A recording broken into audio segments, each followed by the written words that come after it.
গুরুদেবের কাছে আমি যতটুকু পেয়েছি ততটুকু বলার চেষ্টা করব। তা রাধা গোবিন্দকে জাগানোর উপায় কি না, ওই বৃন্দাবনে রাধা গোবিন্দকে যেমন ভাবে জাগানো হয় আমাদের দেহ বৃন্দাবনে রাধা গোবিন্দকে তেমন ভাবেই জাগাতে হবে। হরি বল। তা সবার প্রথমে কি মা বৃন্দাবনে সবার প্রথমে জেগে উঠে বৃন্দাবনে কানন দেবী। কানন দেবী অর্থাৎ যোগমায়া বা প্রকৃতি। দেখবেন যখন প্রভাত হয় সকালবেলা হয় কি হয়, সূর্য ওঠার আগে একটু চমৎসা করে ফর্সা হয়, তা ওটা হচ্ছে বৃন্দাবনে কানন দেবী। তা বৃন্দাবনে কানন দেবী যখন জেগেছে আমাদের দেহ বৃন্দাবনেও কানন দেবী আছে।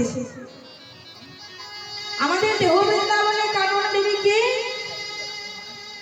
আমাদের দেহ বৃন্দাবনে কানন দেবী হলো আমাদের জন্মার্জিত সুকৃতি।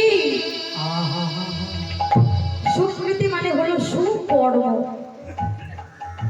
কর্ম যদি ভালো থাকে তবেই রাধা গোবিন্দ জাগবে, কর্ম খারাপ থাকলে রাধা গোবিন্দ জাগবে না, জ্ঞান চৈতন্য হবে না।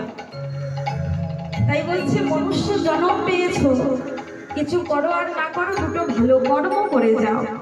তা বৃন্দাবনে যেমন কানন দেবী জেগে উঠেছে, আমাদের দেহ বৃন্দাবনে কানন দেবী হলো আমাদের জন্মার্জিত সুকৃতি। হরি বল। বৃন্দাবনে কানন দেবী যখন জেগে উঠলেন, কানন দেবী জাগবার সঙ্গে সঙ্গে কাকে জাগালেন? দুটি পাখি, সুখ আর সারি। বৃন্দাবনে পাখি বাবা সুখ আর সারি, সুখ সারিকে জাগালেন। আমাদের দেহ বৃন্দাবনেও দুটি পাখি আছে। তা আমাদের দেহ বৃন্দাবনে দুটি পাখি কি? হরি বল।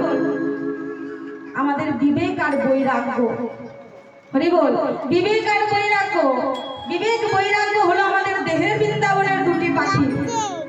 ওই বৃন্দাবনে যখন সুখ সারি জেগে যাবে সঙ্গে সঙ্গে যাবে রাধারানীর অষ্ট সখীকে। তাহলে আমাদের দেহ বৃন্দাবনে যখন বিবেক বৈরাগ্য জেগে যাবে তখন রাধারানীর অষ্ট সখী অর্থাৎ আমাদের শরীরের মধ্যে যে 8টা দ্বার আছে, হৃদয় গৌর হরি বল, সেই 8টা দ্বারকে আগে জাগাতে হবে। হয়তো বাবা আপনারা বলবেন যে চোখ আছে দেখতে পাই না, কান আছে নাকি শুনতে পাই না, সব দ্বারই তো জেগে আছে। হরি বল বাবা, এটা জাগা নয়। জাগা কি? চোখ দিয়েছে ভগবানের বদন দর্শন করার জন্য, কান দিয়েছে কৃষ্ণ নাম শোনার জন্য, বদন দিয়েছে কৃষ্ণ নাম বলার জন্য, বাহু দিয়েছে হরি বল বলে হাত তোলার জন্য, চরণ দিয়েছে হরিবাসনে যাওয়ার জন্য। এই অষ্টদ্বার যখন গোবিন্দ সেবার জন্য জেগে যাবে তখন জাগবে রাধারানীর অষ্ট সখী। তা যখন ওই বৃন্দাবনে রাধারানীর অষ্ট সখী জেগে যাবে কি করবে? সঙ্গে সঙ্গে রাধারানীকে জাগাবে। হরি বল।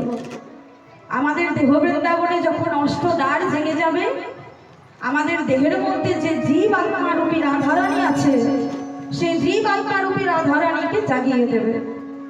আর যখন জীব আত্মারূপী রাধারানী জেগে যাবে, বৃন্দাবনে রাধারানী জাগলেই গোবিন্দকে জাগাবে। আর আমাদের দেহ বৃন্দাবনে যখন জীব আত্মারূপী রাধারানী জেগে যাবে তখন পরমাত্মারূপী ভগবান শ্রী গোবিন্দকে জাগিয়ে দেবে।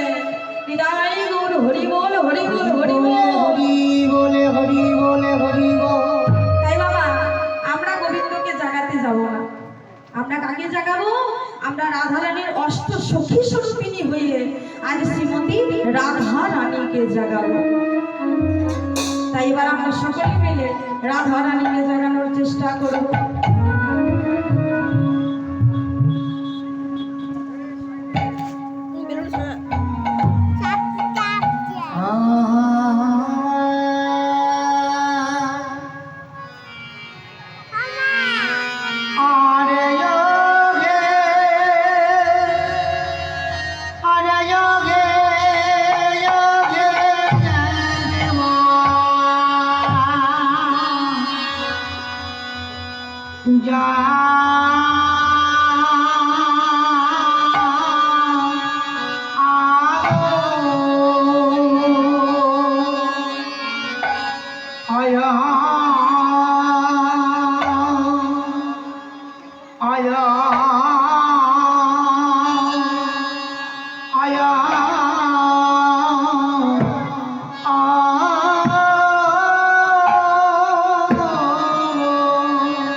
বাবাকে বলবা